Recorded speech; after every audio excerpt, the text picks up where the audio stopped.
Global happenings today. We communicate. We analyze global news. Stay tuned. Hello beautiful people, welcome back to our channel. Some few weeks ago, as Samuel Ekpa was arrested over some of his engagement in Southeast Nigeria, even though he is living in Finland, a Finnish citizen and also bettered in Nigeria. He was born in Nigeria but became a Finnish citizen. Of course, after his arrest and detention, another woman took over. Even as we speak, she's also going through a lot right now with the U.S. authorities on this same matter. But the latest information is out on Simon Ekpa. A lot of his followers are wondering, will there be a way out? Is he going to be remanded? Is he going to be brought back to Nigeria? Will he be repatriated? Is he going to come out alive? Is he going to come out without any issues, judging the fact that he's a Finnish citizen? Let's find out his condition as at now. Before we go into the newspaper, please subscribe to our channel. And the authorities in Finland have frozen the asset of Simon Ekpa, the self-acclaimed Biafran agitator facing allegations of terrorism-related activities, who has been detained for several weeks. Now, the Finnish government also froze the assets of companies associated with Ekpa and 4 of his accomplices who are also in remand. Now, via a local newspaper in a report stated this, adding that Ekpa is being held in Kimakoski Venkila. Is actually a Kimakoski prison, which is reputed to be one of the world's toughest prisons. It's even worse than Kuje in Nigeria. Report has it that Ekpa may spend the Christmas and even the New Year breaks in detention, as the authorities in the country disclosed. Mikko Laksosen, the senior detective superintendent at the Finland's National Bureau of Investigation, had noted this, adding that the country's legal system does not permit bail. A system where they work. Now, meanwhile, the Kimakoski prison, which is a high security prison, is in Ekpa, Finland. Now, the head of international communications of CARE, which is Mika Ojamie, in response to inquiries from our Nigerian newspaper, also confirmed that the suspect was in prison. Now, the Kimakoski Venkila prison was built in 1993 for male prisoners. Report has it that Ekpa, the self-styled prime minister of the Biafran Republic government in exile, was arrested about 4 weeks ago alongside 4 others on suspicion of terrorism-related offences, including incitement to violence and financing terrorism.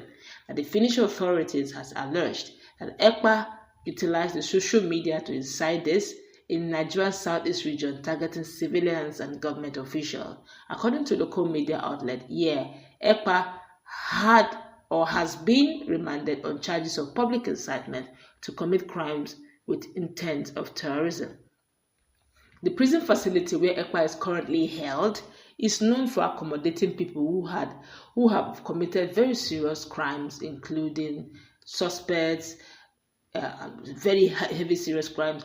Is the largest closed unit facility in Finland. The prison currently houses 113 prisoners, mostly convicts and remand inmates. Now, this prison was featured in a 2023 documentary series, Inside the World's Toughest Prison.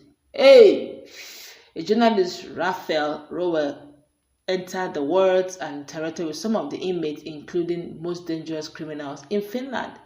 Among the inmates interviewed were Tony, Oli, Michael, Danny, and Jenny, who had histories of crimes.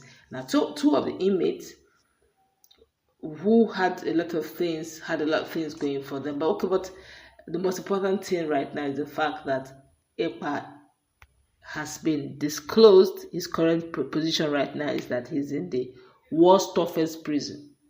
Worse than even Kuje, Nigerian Kuje. Oh, Otuaka dike wena. Otuaka dike wena. Oh.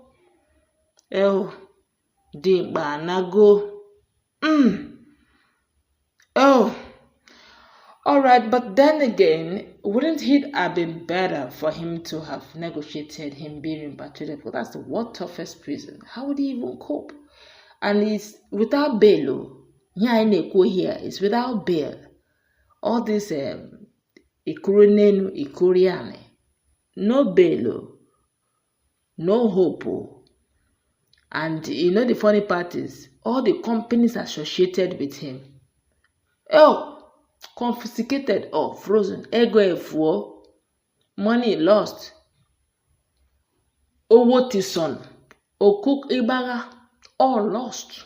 All of everything is gone. Now the question now is, if I honestly did not pray to be in his position, but I even noticed that some of the Southeastern leaders preferred him coming home in exchange for Mazi Nnamdi Kanu. Let him serve the terms and let Mazi Nnamdi Kanu be free.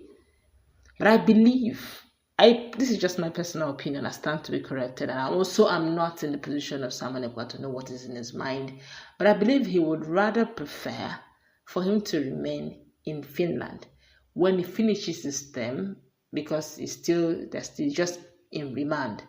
But whatever it is, by the time they're done with their investigations, some sort of mercy probably may speak, in the sense that they may just say, okay, serve how many years, but do us a favor, or do yourself a favor, don't incite anything again, so that you don't have to come here again. So to speak, at some point, he will be a free person.